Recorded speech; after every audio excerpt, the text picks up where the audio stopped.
आणि त्या दृष्टिकोनातून आपण खरंच ते परिवर्तन करायचं होतं.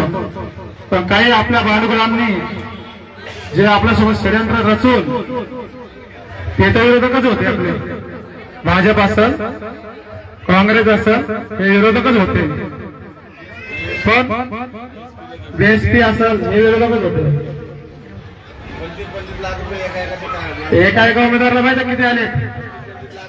बीएसपीच्या उमेदवाराला 25 लाख रुपये मिळाले. किती? 25 लाख. दिनकर खळारला 22 लाख रुपये.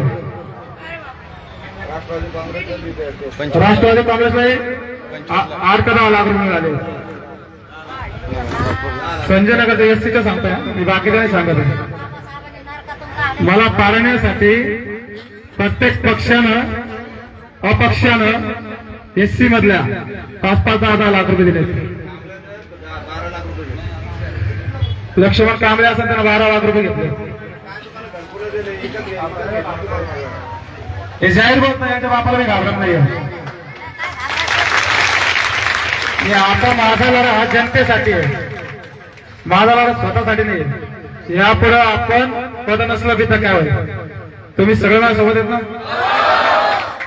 तर पुऱ्या ताकदीनं आपण जे आपले प्रश्न असतील, जे प्रश्न आपण आयुक्ताला भांडून नगरसेवकच्या ब्लॉकांडी बसून, आमदार नारायणच्या ब्लॉकांडी बसून काम करून घ्या. त्यांना हे समजलं पाहिजे की नगरसेवक पद काय असतं. आता बरं त्याने नगरसेवक हे नाही का राजाचं पद म्हणून घोषवलंय. आता नगरसेवक पद हे कसं आहे हे आपली जनता त्याला दाखवून देणार आहे. त्याच्यामुळे याच्यानंतर ज्या ज्या ड्रेनेजच्या अडचणी असतील, पाण्याचे प्रश्न असतील, रोडचे प्रश्न असतील, दारूचे अड्डे असतील, त्याच्यासाठी फोन कोणाला करायचं माहिती तुम्ही? मी तर आहे तुझं नारायण पूजालाच करायचं.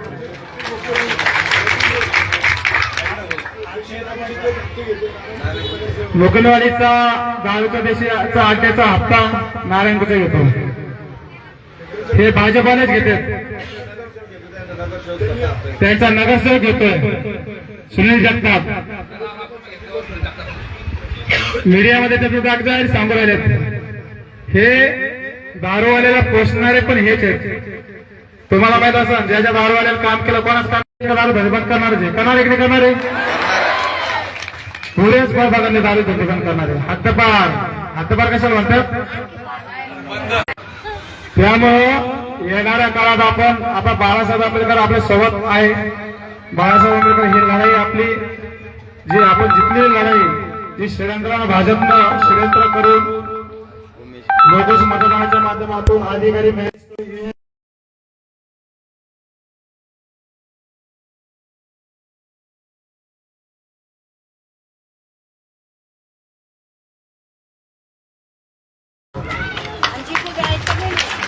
म्हणून येणाऱ्या काळात आपण सर्वांनी एक ताकदीनं ज्या ज्या ठिकाणी आवाज देईल, ज्या ज्या ठिकाणी अन्याय होईल, त्या त्या ठिकाणी आपण सर्वांनी एकत्र यायचंय आणि एका ताकदीनं लढायचंय. लढणार आहे का आपण सगळे?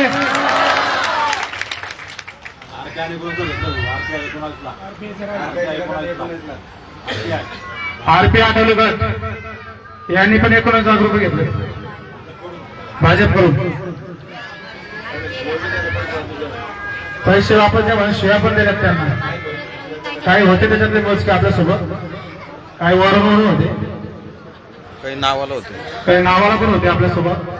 पण पाडण्याच्या षडयंत्रामध्ये पूर्णच होते सगळे आपल्याला. 2 मिनिटं साहेब बोला. 2 मिनिटं बोलता बोला. तुम्हाला जायचं बोला, भावना तुम्हाला बोलाच लागा. तुमच्या सोबत आम्ही टेन्शन घेऊ नका.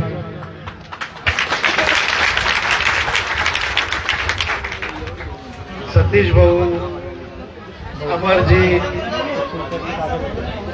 सतीश भाऊ अमरजी यांनी जी मेहनत घेतली आणि त्यांच्या पाठीमागे जो समाज आपला सगळा उभा राहिला, त्यांच्या सोबत उभा राहा. प्रामाणिक काम होतं. 24 तास त्यांनी रात्री 11, 11:30, 11 वाजेपर्यंत बैठका केल्या, कॉर्नर मिटिंगा घेतल्या. खूप सारी मेहनत आणि पब्लिक त्यांच्या सोबत होती. त्यांनी असं त्यांच्या सोबत राहावं. धन्यवाद.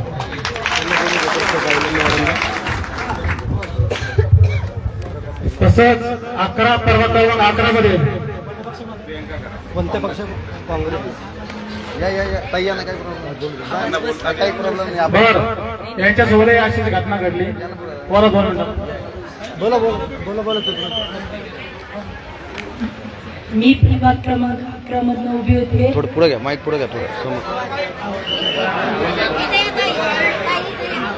माईक समोर घ्या थोडं. हां माईक जवळ, माईक समोर घ्या ना असं. मी प्रभाग क्रमांक 11 मधनं उभी होती. आमच्या प्रभागाची टोटल आहे 11,200 तरी समथिंग पूर्ण मतदान झालेलं आहे. आणि आजच्या पेपरला दाखवत की 17,000 मतदान पडलेले. कस काय? आम्ही कालपासून परेशान आहे की मतदान झालंच नाही. एवढं 37% मतदान झालेलं आहे आमच्या प्रभागात. आम्ही शेवटपर्यंत पूर्ण सेंटरवरच घेतलेलं मतदान आहे. ते 37चं 40 होऊ शकतं, पण एक मतदान एवढं वाढू कसं शकतं? प्रत्येक उमेदवार भाजपचा एक पण समोर आलेला नाही, काहीच नाही. आम्ही ओरडून बोललो तिथं, आणि तिथं सगळं मतदान एससी मतदान 5,000 होतं, मुस्लिम मतदान 7,000 होतं. हे मतदान कुणीच बीजेपीला देणार नव्हतं. मग हे मतदान कुठून आलं त्यांना? तिथून चिश्तियातल्या लोकांनी पैसे घेऊन आतमध्ये बसले, तरी पण चिश्तियातून मतदान झालं नाही. तरी पण ईव्हीएम चिश्तियातून त्यांना मतदान दाखवते 500. आम्हाला आणखीन नाही कळू लागलं की जर चिश्तियातले लोक बाहेर पडले नाही तर त्यांना मतदान कुठून पडलं? बोगस मतदान आहे. आपण जर सगळ्यांनी मिळून, माझं म्हणणं आहे, त्यांना सत्ता स्थापन करूच द्यायची नाही. महानगरपालिका कोणत्याच पक्षाने त्यांना सत्ता स्थापन करू द्यायची नाही. आम्ही आता हेच करणार आहे. जे आमच्या सोबत त्यांनी महानगरपालिकेमध्ये त्यांच्या शपथविधीच्या दिवशी त्यांना आतमध्ये जाऊच द्यायचं नाही, एकाला पण नाही जाऊ द्यायचं. कोणताच उमेदवार बसला नाही पाहिजे, कोणत्याच बीजेपीच्या उमेदवारांना शपथविधी घेतलाच नाही पाहिजे. आम्हाला एवढं माहित होतं की कुणी पण जर इथं उभं राहिलं तर सतीश भाऊला पाडू शकत नाही. आम्ही हे काँग्रेसच्या लोकांना पण बोललो होतो. मी काँग्रेसची पदाधिकारी आहे 8 वर्षापासून, आणि मी त्यांना बोलले होते की आपल्याला वंचित बहुजन घेऊन सोबत चालायचंय. पण काही वरिष्ठांनी वंचित बहुजन सोबत आघाडी नाही केली, त्यामुळे आज आम्ही पण मागतोय. पण एवढं आम्हाला माहित होतं, काँग्रेस जरी सोबत नसलं तरी सतीश भाऊ इथून निवडून येतील. पण हे सगळं बीजेपीची खेळी आहे. याच्यासाठी फक्त माझं म्हणणं आहे की त्यांना सत्ता स्थापन नाही करू द्यायची. आपल्याला, आम्हाला नाही तर त्यांना पण नाही, कोणालाच नाही करू द्यायची. ताईनं सांगितलंय सत्ता स्थापन नाही करायची. ताई, ज्या दिवशी सत्ता स्थापन असेल त्या दिवशी आपण सगळं संख्येने दीड जाणार का? आपण सगळ्यांनी या सत्तेवर बहिष्कार टाकून भाजपचा निषेध म्हणून आपण त्या ठिकाणी ज्या दिवशी सत्ता स्थापन असणार आहे त्या दिवशी आपण महापालिकेवर सगळा घेराव टाकणार आहे. सगळे येणार ना भक्तीला? त्यांनाही कळू द्या काय केलंय तुम्ही. आणि आपल्याकडला कल्याण काळे खासदार, त्यालाही इकडे आता कुठं टाकायला येऊ द्यायचं नाही. ऐकताय का? बोल ना. कल्याण काळेला सुद्धा इकडे एंट्री बंद करणार का?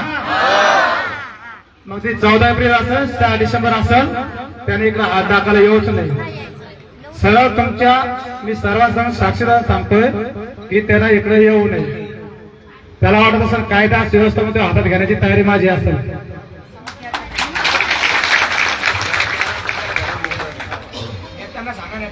आणि जे जे नेते इकडे काँग्रेसचे असतील त्यांनाही सांगतोय की आता कल्याण काळाला इकडे आणू नका. काय झालं, वंचित बहुजन आघाडीची आणि काँग्रेसची युती होत होती, सगळं शहरात झालं. पण ह्या एका सीटासाठी त्या कल्याण काळानं हे आपली युती तोडली, होऊ दिली नाही. म्हणजे यालाही मान्य होतं का आपलं? मग आपण याला आता याच्याकडे काय करणार आहोत का? येणाऱ्या काळात यांना मतदान करणार का आपण? त्याच्यामुळे काय ही जी ना आता आपण 10 दिवसाची आपली लढाई नाहीये, ही येणाऱ्या प्रत्येक इलेक्शनची लढाई आपल्याला. सगळ्यांना लक्षात ठेवा. असंच अन्याय करते, इथून पुढे आपला समाज कोणावरच अन्याय करून घेणार नाही आणि आपलं जे अमूल्य मत राहील आपल्या समाजाला राहील. आज वंचित बहुजन आघाडी सोबत सर्व बहुजन समाज जोडलेला आहे, सर्व जाती घटकातील समाज जोडलेला आहे. सर्वांना नेतृत्व देण्याचं काम श्रद्धेय बाळासाहेब आंबेडकर करत आहे. म्हणून येणाऱ्या काळात आपण सर्वांनी एकनिष्ठ राहून, सगळ्यांनी एक सोबत राहून वंचित बहुजन आघाडीची पाठीशी खंबीरपणे उभा राहिलं पाहिजे. जो पक्ष आपल्यासोबत युती असेल आपण त्याच्यासोबत प्रामाणिक राहू, जो नसेल त्याला त्याची जागाही दाखवू, आहे का नाही? म्हणून येणाऱ्या काळात भाजपचे जे जे आमदार असतील, जे जे खासदार असतील ते इकडं येऊ द्यायचे नाही. आणि यापुढे तुमचे संडासचे प्रॉब्लेम असतील, ड्रेनेजचे प्रॉब्लेम असतील, नंबर लिहून घ्या. सगळ्यांना नंबर देतो मी सगळ्यांचे. आता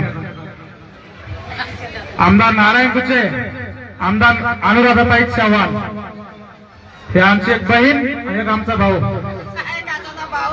त्या दोघाला याच्यानंतर सांगतो ना, ह्या दोघाला नंतर याच्यानंतर संडास चॉकआउट झाली तर डायरेक्ट फोन करायचे, नाही ऐकलं तर डायरेक्ट शिव्या पण द्यायचे.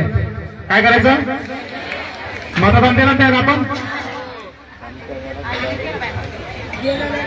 नाही. यानंतर सगळ्यांनी नंबर त्यांचेच घ्यायचे आहेत. नगरसेवक इथले कोण आहेत? आमदार नारायण कुचे आणि अनुराधा चव्हाण. मी तुमच्यातला एक कार्यकर्ता आता सध्या. त्याच्यासाठी याच्यानंतर संडासचा प्रॉब्लेम आला कोणाला फोन करायला? पण अनुराधाताई चव्हाण, नारायण कुचे.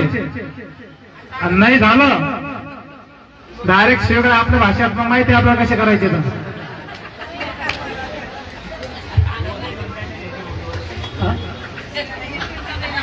तर या लढाईमध्ये आपल्यासोबत श्रद्धेय बाळासाहेब आंबेडकर असणार आहेत.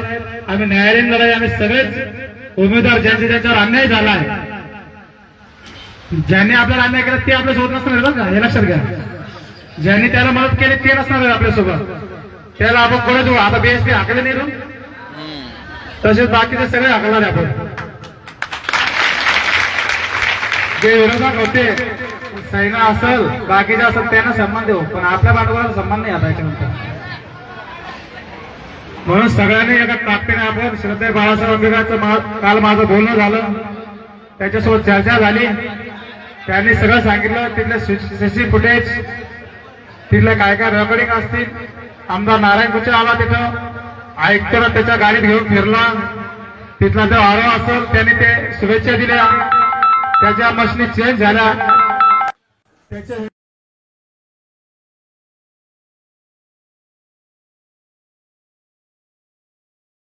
मतदारांचे आधार कार्ड आपल्याकडे आहेत, त्यांचे ऍड्रेस बदनापूरचे राहायला आहेत, अंबरचे आहेत, काय राहायला जालन्याचे आहे राहायला. त्यांचं तिकडे मतदान आपल्याला 1-1.5 महिन्यापर्यंत झालं, ते सुद्धा आहे. सगळं रेकॉर्ड आपण जमा केलंय आणि आपण आता पुढं न्यायालयात जाणार आहे. त्याची लढाई आपल्यासोबत श्री बाळासाहेब आंबेडकर लढणार आहे.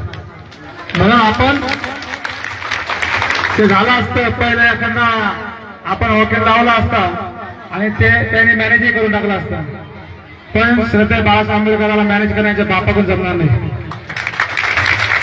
म्हणून श्रद्धेय बाळासाहेब आंबेडकर स्वतः लक्ष घालून या ठिकाणी ही लढाई लढणार आहेत. आपण सगळ्यांनी एका ताकदीने, एक निष्ठेनं सगळं एक सोबत राहायला पाहिजे. जेव्हा जेव्हा अडचण येईल, जेव्हा सगळ्यांना सांगता अजून पण इथं आपल्याला भावनिक होऊन चालणार नाही, तर आपल्याला 5 वर्ष लढा द्यायचं आहे. येणाऱ्या काळात ही महानगरपालिकेची सत्ता या ठिकाणी महापौर बसणार आहेत, त्यांचे नगरसेवक बसणार आहे. ज्या दिवशी ही सत्ता बसणार आहे त्या दिवशी आपण सगळे महानगरपालिकेत जाणार आहे. जाणार आहे की नाही जाणार आहे? तुम्ही सगळे येणार आहेत ना? पुरा घेराव टाकून भाजप सरकारला आपण त्यांची अवकाश दाखवणार आहे. आता काय होईल, यापुढे ते माझ्यावर असतील, माझ्या सहकार्यावर असतील, दबावतंत्र करतील, माझ्या खोटे नाते गुन्हे दाखल करण्याचा प्रयत्न करतील. पण मी लास्टचं स्वसापर्यंत सांगतोय, मी मरेपर्यंत यांच्यासोबत लढणार आहे, तुमच्यासाठी लढणार आहे. आणि जे आपलं स्वप्न आहे तुमचं आमचं, ते 100% आपण पूर्ण केल्याशिवाय राहणार नाही.